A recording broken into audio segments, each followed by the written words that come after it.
हम सभी साधु संतों का सम्मान करते हैं। हमारा धर्म का जो रास्ता है वो सत्य का रास्ता है, दूसरे को सम्मान देने का रास्ता है, दूसरे को साथ लेके चलने का रास्ता है। पीडीए इसीलिए प्रेम दया अपनापन भी है पीडीए में, कि हमारा मंदिर बहुत जल्दी बनकर के तैयार हो गया है और जैसा प्रभु करेंगे, प्रभु मर्यादा पुरुषोत्तम राम श्री राम जी जैसे बताएंगे उस रास्ते चलेंगे हम लोग, उसमें क्या है।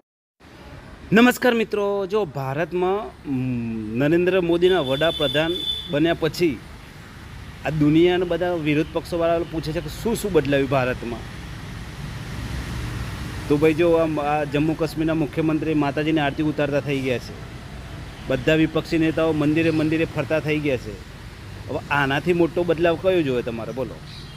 હવે પહેલાં કોઈ હિન્દુ મંદિરમાં જવા તૈયાર નહોતું, મુસલમાન આપણે હિન્દુ નેતા તો જવા દો, મુસલમાન નેતા બી જવા તૈયાર નહોતો બોલો. હવે આજની તારીખમાં એવું સમય કરવત બદલી છે, બધા મંદિરે મંદિરે હાજરી પુરાવે છે બોલો. આ લોકોને ખબર પડી ગઈ છે ભાઈ હવે બહુમતીનો સાથ લીધા વગર આપણી સત્તા ટકી રહેશે નહીં. એટલે ઇન મીન પ્રકારે એન કેન પ્રકારે પણ મંદિરોમાં હાજરી આપવી પડશે. ભલે મનમાં તમારે ગમે તે, બાકી પબ્લિકને દેખાડવા માટે તો મંદિરોમાં હાજરી આપવી જ પડશે અને જય શ્રી રામ બોલવું પડશે બોલો.